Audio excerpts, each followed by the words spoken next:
अब जब तक उसके पुण्य चलेंगे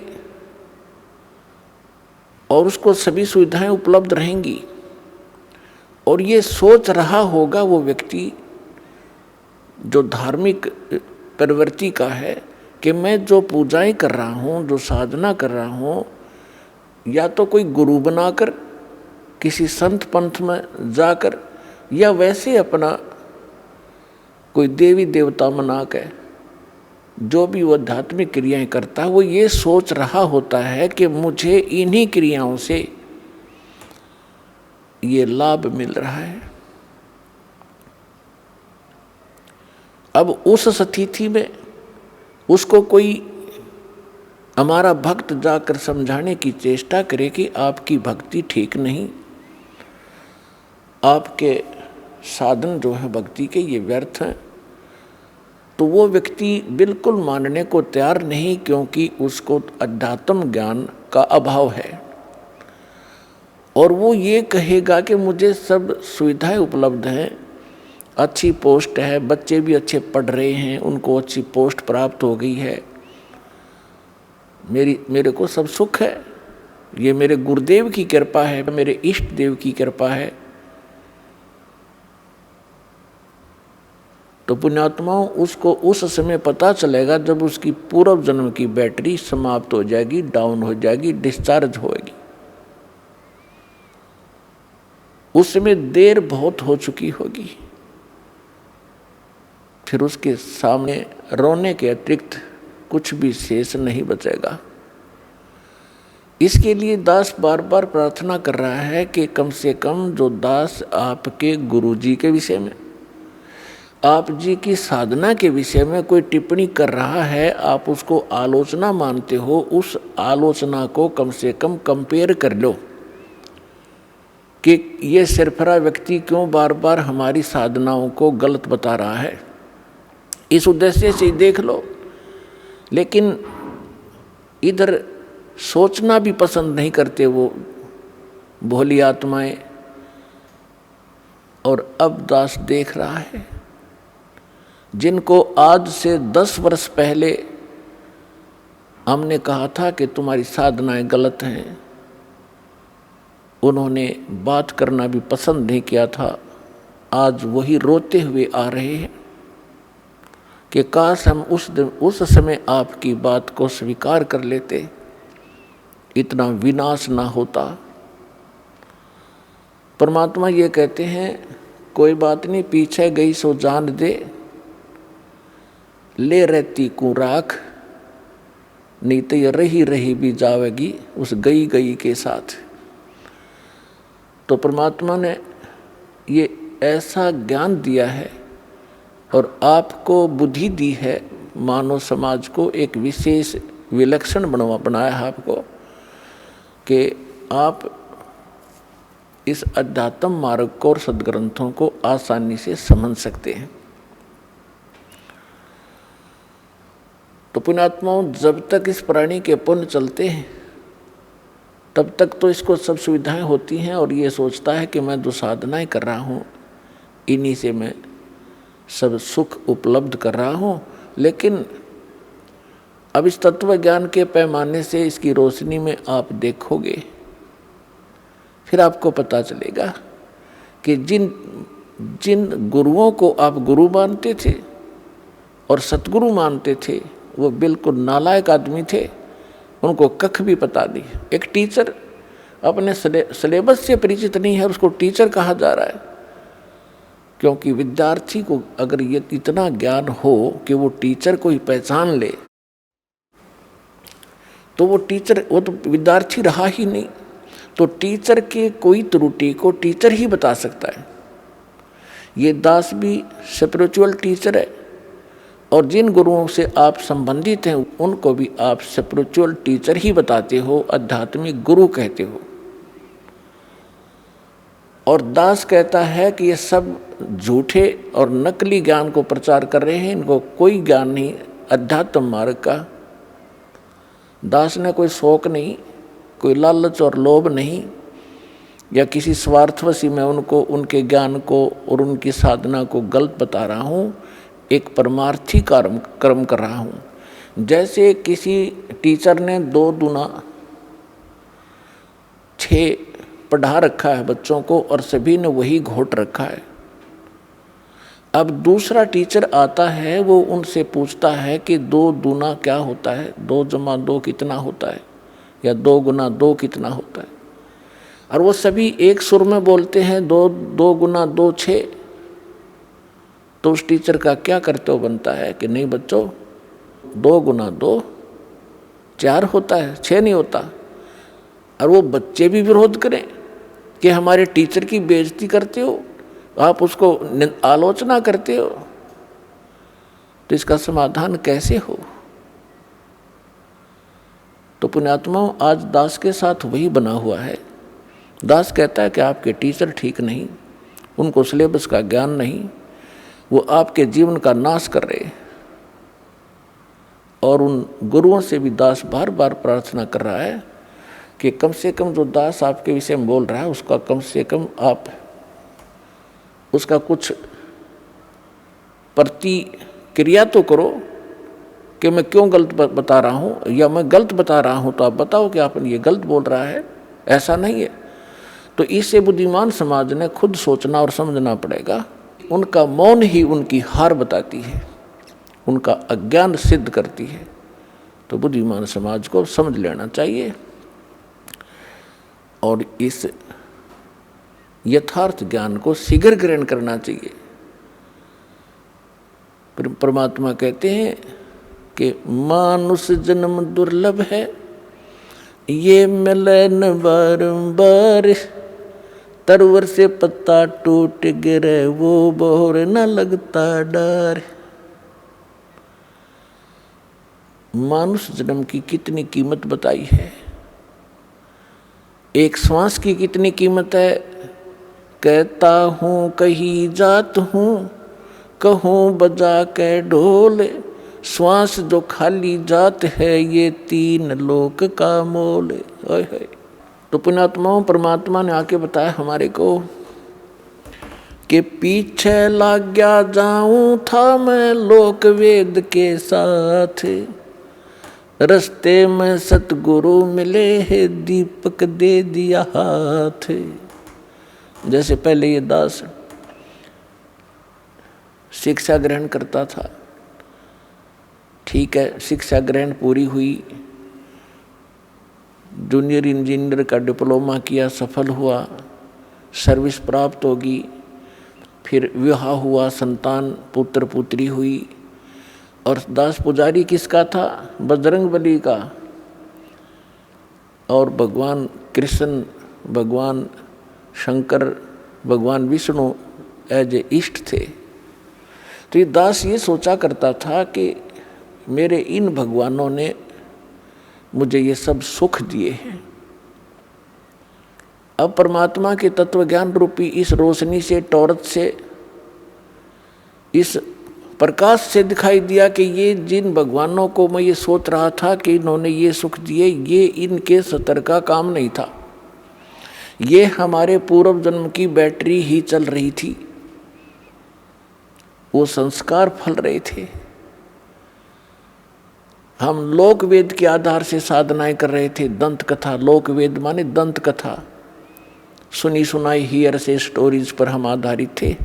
वो शास्त्र अनुकूल ज्ञान भी नहीं था और न ही वो साधना थी। इसके विषय में परमात्मा अपने ऊपर ही हमें उदाहरण देकर सुनाते हैं। पीछे लग गया जाऊं था मैं लोक वेद के साथ, रस्ते में सतगुरु मिले दीपक दे दिया हाथ। अब इस दास को सतगुरु मिले, उस समय ये टॉर्च मिली।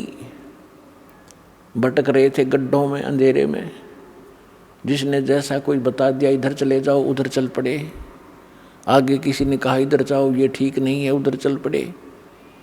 अब हमारे पास मैप भी है और टॉर्च भी है। अब हमारे पास शास्त्र भी हैं, शास्त्र हमारे मैप हैं, हमने जिस मंजिल की ओर जाना है उस पर सब मार्क्ड है। और अब हम उसको देखकर तत्वज्ञान रूपी इस रोशनी से हम कुमार्ग पर नहीं जाएंगे, सुमार्ग पर ही चलते रहेंगे।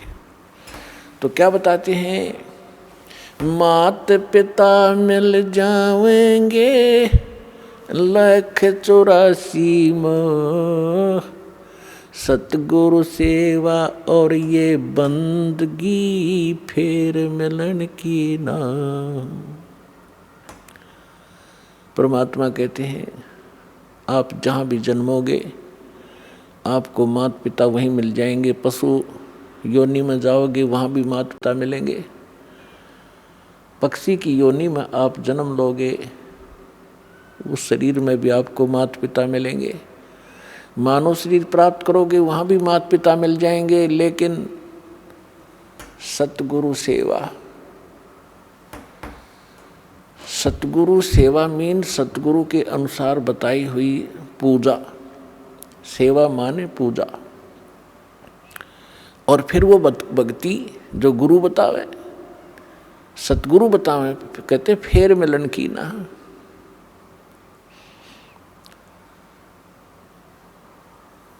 अब परमात्मा कहते हैं सतगुरु के उपदेश का लाया एक विचार, जय सतगुरु मिलते नहीं जाते नरक द्वार। नरक द्वार में दूत सब करते खेचातान, उनसे कभू ना छूटता फिर फिरता चारों खानी। चार खानी में भरमता कभू न लगता पार, सो फेरा सब मिट गया मेरे सतगुरु के उपकार। परमात्मा ये हमारे जो कबीर साहिब हैं ये हमारे पिता हैं। ये वो परमात्मा है जिसमें सर्वगुण संपन्न है। त्वमेव माता च पिता त्वमेव, त्वमेव बंधु च सखा त्वमेव, त्वमेव विद्या च द्रविण त्वमेव, त्वमेव सर्व मम देव देव। हे सब देवों के देव, सब भगवानों के भगवान, हे परमेश्वर आप ही माता वाला गुण रखते हो, आप ही पिता वाला गुण रखते हैं। सच्चे भाई भी आप हैं, सच्चे साथी भी आप हैं, और हमारा धन भी आप ही हैं। कबीर और सब जग निर्धना, धनवंता ना कोय, धनवंता सो जानियो जिस पर राम नाम धन होवे। तो यहाँ क्या बताते हैं परमात्मा, ये परमात्मा हैं। जैसे आदरणीय रामानंद स्वामी रामानंद जी को परमात्मा मिले, 104 वर्ष के वृद्ध थे और बड़े विद्वान प्रसिद्ध थे। चारों वेदों को कंठस्थ याद कर रखा था। गीता के सब श्लोक उनको जुबानी याद थे। पुराणों के वो मर्मज माने जाते थे। उपनिषदों के भी वो बड़े विद्वान कहलाते थे। 104 वर्ष की आयु हो चुकी थी जब परमात्मा लीला में आयु में 5 वर्ष के थे। उस 5 वर्ष के बालक ने 104 वर्ष के उस वृद्ध की ज्ञान के अंदर घिघी बांध दी। परमात्मा ने एक प्रश्न किया था स्वामी रामानंद जी से कि कौन ब्रह्मा का पिता है और कौन विष्णु की माँ, शंकर का दादा कौन है, पंडित जी दे बता। अब रामानंद जी कहने लगे कि क्या बात कर रहे हो, इनके कोई माता पिता नहीं, ये तो स्वयंभू हैं। परमात्मा ने कहा कि मोती मुक्ता दर्शत नाही, ये जग है सब अंदरे, दिखत के तो नैन चश्म, इनका फिरा मोतिया बंदरे। ये विद्वान कवावे और कख पता नहीं न सदग्रंथों का। जैसे किसी को मोतिया बिंद का रोग आँखों में हो जाता है, उसकी आँखें स्वस्थ दिखाई देती है लेकिन उसको दिखता कुछ नहीं। वो दूसरे को स्वस्थ दिखाई देती है, उसको स्वयं को कुछ नहीं दिखाई दे रहा। इसलिए परमात्मा बताते हैं कि मोती मुक्ता दर्शत नाही, मोक्ष मार्ग रूपी जो मोती है, जो वास्तविक साधना है, इनको ज्ञान है, वो ज्ञान का पता नहीं। और ये दिक्कत के तो नैन चश्मिन का फिरा मोतिया बंदरे। तो परमात्मा ने कहा कि आप शिव पुराण को पढ़कर देखिए स्वामी जी, रुद्र संहिता, उसमें परमात्मा ने बताया कि ऐसे ऐसे जिसको आप महाशिव कहते हो ये काल है। सारी कहानी सुनाई, उसको कंठस्थ याद थे स्वामी जी को, तुरंत समझ गए। बुद्धिमान व्यक्ति को समझाना इस अध्यात्म ज्ञान से, जो दास ज्ञान दे रहा है परमात्मा का दिया हुआ, बुद्धिमान समाज जो थोड़ा सा भी आध्यात्मिक रुचि रखता है और सदग्रंथों का थोड़ा बहुत वो अध्ययन करता रहा है, उसको समझाना बहुत आसान है। जिन सदग्रंथों को डेली पढ़ा करता था उसको पता नहीं था ये हमें बताना क्या चाहते हैं। तो उसी समय रामानंद जी परमात्मा बताते गए, उनको याद थे, कंठस्थ याद थे, सिर लाते गए, हाँ बिल्कुल ठीक, बिल्कुल ठीक, ऐसा ही है, ऐसा ही है। तो उसके बाद रामानंद जी ने अपनी फिर एक तगड़मबाजी अड़ाई कि बच्चा मैं समाधिस्थ होता हूँ तो मेरी समाधि बहुत दूर पहुँच जाती है, मेडिटेशन। परमात्मा ने कहा कि लगाइए आपकी समाधि, देखते हैं कहाँ तक जाती है। स्वामी रामानंद जी ने, उनका रोज का अभ्यास था, 1 सेकंड में समाधिस्थ हुए। कहते हैं योग युक्त प्राणायाम कर जीता सकल शरीर, त्रिवेणी के घाट पर वो अटक रहे बलबीरे। त्रिवेणी के वहाँ जाकर 3 रास्ते हो जाते आगे चल के। अब जंगल के अंदर तो एक ही रास्ता विचलित, 2 ही रास्ते विचलित कर देते हैं। अननोन व्यक्ति को जो कभी पहले उधर ना गया हो, तो वहाँ जाके विचलित हो गए, खड़े हो गए। तो परमात्मा वहाँ दिखाई दिए कबीर साहब उसी उम्र में, एज में 5 वर्ष की आई, और उनसे पूछा कि स्वामी जी अब कहाँ जाओगे। ये उन्होंने बताया कि 3 रास्ते बंद हैं और ये रास्ते आपके लिए उस समय खुलेगा जिस लोक की, जिस इष्ट की आपने साधना कर रखी है, उस समय आपका वो ये रास्ता खुलेगा, लेफ्ट वाला। और ये एक सुरंग है, सीधा रास्ता है, गैलरी है। सबसे पहले उस गैलरी में सेक्रेटेरिएट समझोइए, और वहाँ सबसे पहले धर्मराज का दरबार आएगा। वहाँ आपका अकाउंट लिया जाएगा और जिस भी इष्ट की आपने पूजा की है उसी लोक को आपको भेज दिया जाएगा। और जो राइट का रास्ता है ये अलग से एक स्थान है, 88,000 खेड़े बताए हैं, 88,000 द्वीप हैं ये। इनमें वो हंस भेजे जाते हैं जो ब्रह्म के साधक होते हैं और उनको अलग से राज्य दिया जाता है वहाँ का। और जो सामने वाला रास्ता ये ब्रह्मरंध्र है, ये सामने वाला रास्ता ये ब्रह्मरंध्र है। ये तुम्हारे किसी मंत्र से नहीं खुल सकता, ना ओम मंत्र से, ना ओम नमः शिवाय से, और ना ही तुम्हारे अन्य किसी जाप से। ये खुलेगा मेरे सतनाम से, इस 2 अक्षर के नाम से,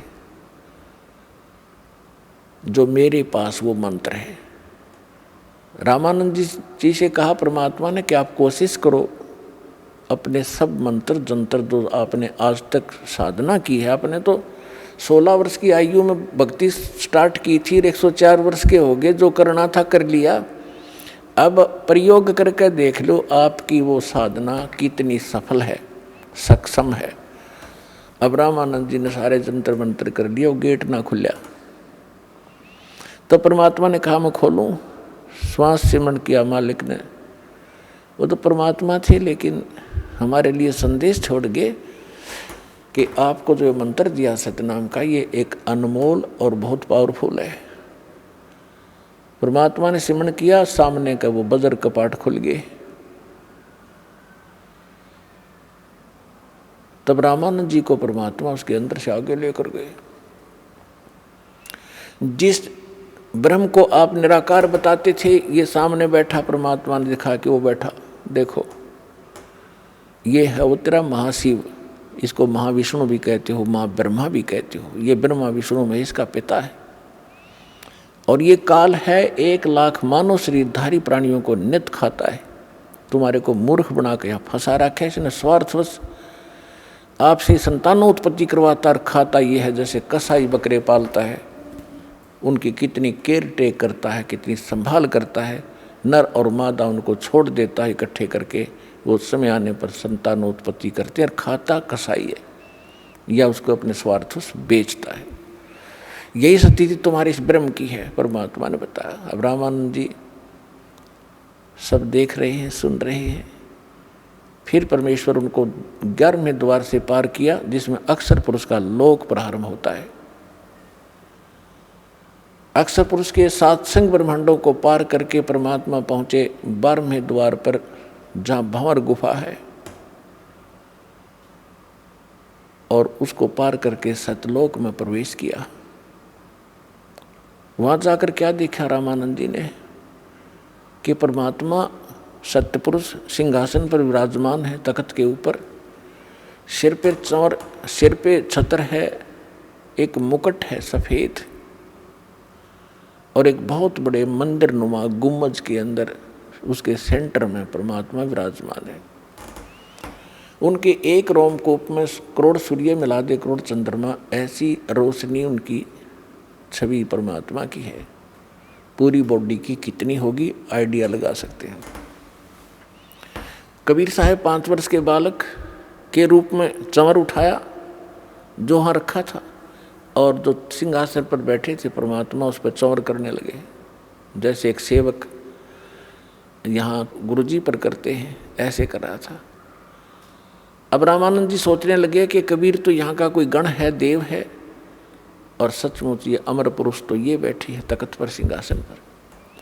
इतने में क्या हुआ, अमर पुरुष दिखाई दे रहे थे वो खड़े हुए, और 5 वर्ष के बालक को करबद्ध होकर संकेत किया कि बैठो भगवान, ग्रहण करो अपना सिंहासन। जब कबीर साहब उस सिंहासन के ऊपर उछल कर बैठे और चंवर वो परमात्मा करने लगे, उस बालक जो अनंत कोट ब्रह्मांड के सिंहासन पर बच्चे रूप में परमात्मा विराजमान हुए, कबीर जी। अब वो वयोवृद्ध स्वामी रामानंद जी कन्फ्यूज हो गया कि भगवान कौन सा फिर इनमें, इतने मोहते जो मैं शरीर जो परमात्मा मान रहे थे रामानंद जी, वो 5 वर्ष के बालक में समा गए। अकेले कबीर परमात्मा 5 वर्ष के बालक अनंत कोट ब्रह्मांड के कंट्रोलर के सिंहासन पर विराजमान थे।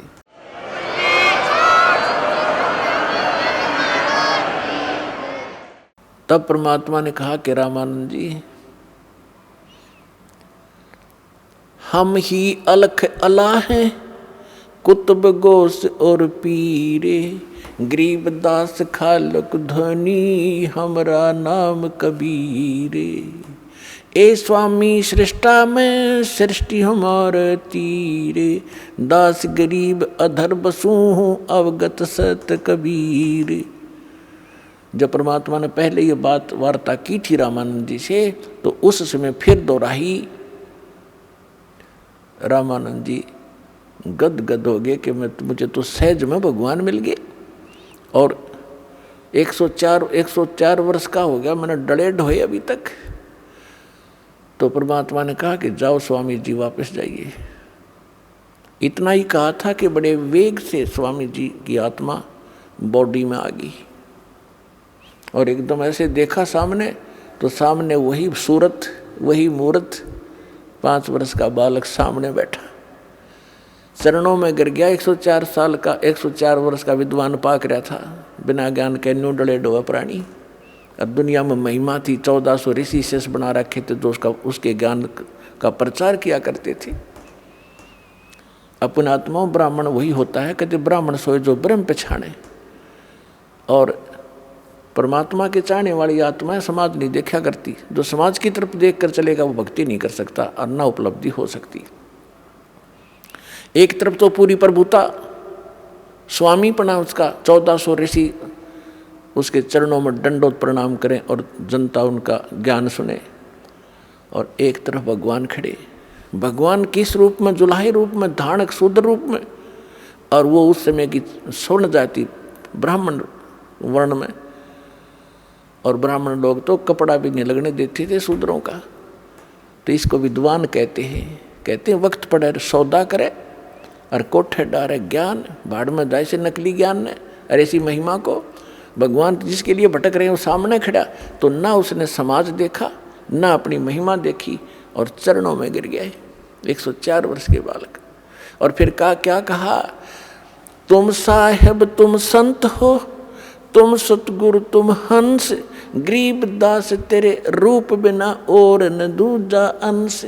दोहू ठोड़ है एक तू, भया एक से दो, गरीबदास हम कारणे तुम आए हो मगजो। बोलत रामानंद जी सुनो कबीर करतार, गरीबदास सब रूप के तुम ही सृजनहार। अब गरीबदास जी का नाम इसमें इस प्रकार आता है जैसे तुलसीदास जी ने रामायण दोबारा लिखी यथार्थ, तो तुलसीदास जी का ऐसे नाम आता है। ऐसे गरीबदास महाराज ने परमात्मा से परिचित होने के बाद सचखंड सतलोक को आंखों से देखने के उपरांत परमेश्वर की वो महिमा पूरब की और वर्तमान की वो सभी बोली लिखवाई, इसलिए उनका नाम इसके साथ चलता है। तो दास ये कहना चाह रहा था कि परमात्मा एक अच्छे, रामानंद जी कहते तुम साहेब तुम संत हो, तुम सतगुरु तुम हंस। तुम साहेब परमात्मा तो आप हो ही हो, अब तो स्पष्ट हो गया, और तुम सतगुरु भी आप ही हो, सच्चा ज्ञान आपके पास है। सतगुरु अपनात्मा, सतगुरु की जो परिभाषा होती है उससे हम अपरिचित थे। हम किसी ऐसे अरे खैरे कर सतगुरु लगा लेते थे, ये सतगुरु, और जिनको ज्ञान कख भी नहीं, सतगुरु वैसे ही होते हैं। तो यहाँ रामानंद जी कहते हैं आप हो सतगुरु, जगत गुरु। जगत गुरु का अर्थ ये होता है कि पूरे विश्व को यथार्थ ज्ञान देने वाला, सक्षम, देने में सक्षम हो, उसको जगत गुरु कहते हैं। तो यहाँ रामानंद जी कहते तुम साहेब तुम परमात्मा हो, तुम सतगुरु, और तुम साहेब तुम संत। आप संत भी आप ही हो, और एक हंस के अंदर जो भक्त में जो गुण होते हैं, होने चाहिए मालिक, वो भी आप ही में है। अपने आप को परमात्मा दास कहा करते थे, कबीर दास, कबीर दास, और अधीन रहा करते थे। कोई बुरा कहता था, भला कहता था, कभी किसी से अक्षुब्ध नहीं होते थे। तो कहने का भाव है दास का कि परमात्मा अपने आप पर ही सभी वाणी बोलकर हम भोली आत्माओं को समझाना चाहते थे। तो क्या बता रहे हैं? सतगुरु के उपदेश का लाया एक विचार, जय सतगुरु मिलते नहीं तो जाते नरक द्वार। ओए होए, अपने आत्माओं भविष्य के दुखों का हमें ज्ञान नहीं, क्योंकि हम अध्यात्म ज्ञानहीन हो गए, और जिन वो को हम सतगुरु गुरु मानकर जिनका शरण लिए हुए थे उनको आप कुछ पता नहीं, वो अपने जैसे आप जैसे ही बस नॉलेज रखते थे। तो यहाँ क्या बता रहे हैं कि भविष्य में कितने कष्ट होते इस प्राणी पर।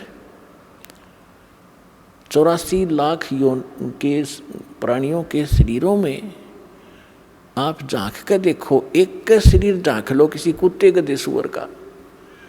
आज आप क्या खा पी रहे हो, आप कैसे रह रहे हो, आप कितनी सुविधाएं प्राप्त किए हुए हो। और यदि सत भक्ति नहीं की, सतगुरु मिले नहीं, तो सतगुरु मिले बिना भक्ति नहीं हो सकती। तो फिर आपके ऊपर कितना कहर टूटेगा। आपका जीवन नाश हुआ, आपके पूर्व के पुण्य का नाश हुआ, और आगे आपके साथ के बनेगी। अब परमात्मा ने आके हमें बताया है। अब देखिएगा एक कुत्ता, अब उसकी दिनचर्या देख लो एक दिन की, वही पर्याप्त है। सारी रात गली में बैठा रहता है, सर्दी होती है, वर्षा होती है, ओले गिरते हैं, शीत लहर चल रही होती है, गर्मी चल आती है, और फिर सुबह सारी रात भौंकता है कि उसमें गुण ऐसा है, बेमतलब बकवाद करण की आदत है, हमारी अब भी है, तो मरने के बाद कोई किसी योनि में जाएंगे वहाँ भी यही स्वभाव रहेगा। सारी रात भौंकेगा, भूख लगती है, सुबह उठते ही कहाँ चलेगा, किसी का दरवाजा खुला और दाव लगा के सीधा कहाँ पहुँचेगा, रसोई की तरफ भागेगा जहाँ उसको महक आ रही होगी। अब उसको रसोई में कौन घुसने देगा अफलातून को, जब तो भगत मनुष्य जीवन खो दिया बकवाद करके, घुटी सूटी ला के, सुनी नहीं किसी संत भगत की, तो फिर वहाँ से उसको भगाया जाता है। नहीं भागता तो उसका लठ मारेंगे।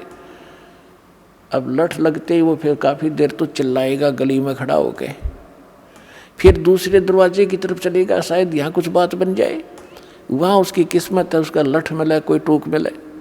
यदि वहाँ भी डंडा लग गया तो सीधा बाहर भागेगा जंगल की ओर, और वहाँ क्या खाएगा, टट्टी खाएगा जाकर वो।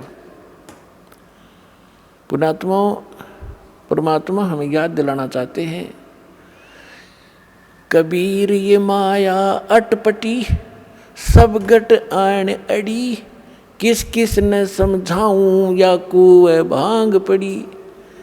इस काल ने मनुष्य जीवन में इस जीव का इतनी भांग प्यादी, मान बढ़ाई की, समय पर टूक मिल गए, कोई ठीक बंगलाकार होगी, कोई पोस्ट होगी, अफलातून पाक गया, बिना ज्ञान के बकवाद है सारी।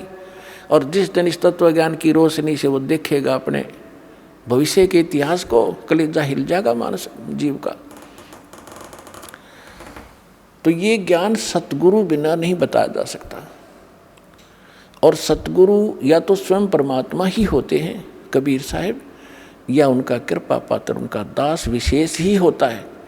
नहीं तो ये कितने दिन हो गए कबीर पंथ में लाखों की संख्या में गुरु हैं और करोड़ों की संख्या में अनुयायी हैं, कोई विकार छोड़ रहा नहीं, किसी का कोई भाव ठीक नहीं, आम इंसान से भी सतर गिरा हुआ इन लोगों का। चाहे कोई किसी भी पंथ को देख लो आप, तो भक्तों के लक्षण जारे होते हैं, उनकी क्रियाओं में भी अंतर होता है, उनके स्वभाव में परिवर्तन होता है, वो सतगुरु बिना नहीं होता। तो अब इस दास को भेज दिया भगवान ने, अपना वही सारा अन्वेषण दे के यथार्थ ज्ञान दे दिया, और सिर पर पंजा उस परमात्मा का दास के साथ रहता है। तभी हम सफल हो रहे हैं। एकदम सबके विपरीत ज्ञान, और जिस लाल को हमने रिजेक्ट करके कौड़ी समझकर कूड़े में डाल रखा था, आज उस कौड़ी को जो हम कौड़ी मानते थे वो लाल था, लाल को लाल सिद्ध कर रहा है। यानी कबीर को भगवान, भगवान को भगवान सिद्ध करने में इतना कठिनता आ रही है दास को, और जो भगवान नहीं थे उनको हम दंत कथा लोक वेद के आधार से सहर्ष स्वीकार किए बैठे थे। तो इतना विरोध, भयंकर विरोध हो रहा है, और उसके बाद हम सफल हो रहे हैं, क्योंकि सत्य के सामने असत्य के पैर नहीं होते, वो ज़्यादा समय टिक नहीं सकती। तो परमात्मा ने अपने बच्चों तक इस ज्ञान को पहुंचाना है। पहले उस काल ने अपना जो कहा था कि मैं ऐसे ऐसे करूंगा, उसने सारा कुछ कर लिया। अब परमात्मा ने भी कहा था कि जब कलयुग 5500 वर्ष बीत जाएगा तब मैं फिर से अपना एक दास भेजूंगा या स्वयं आऊँगा, और फिर तेरे सारे जितने दाव पेच से सब काट दूंगा, कटवा देंगे। जैसे काल ने दाव लगाया था कि पहले मेरे दूत जाएंगे और सबको मिसगाइड कर दूंगा, करवा दूंगा, उल्टे ज्ञान पर आधारित करवा दूंगा। पहले अंश हमारा जाई, पीछे अंश तुम्हारा आई।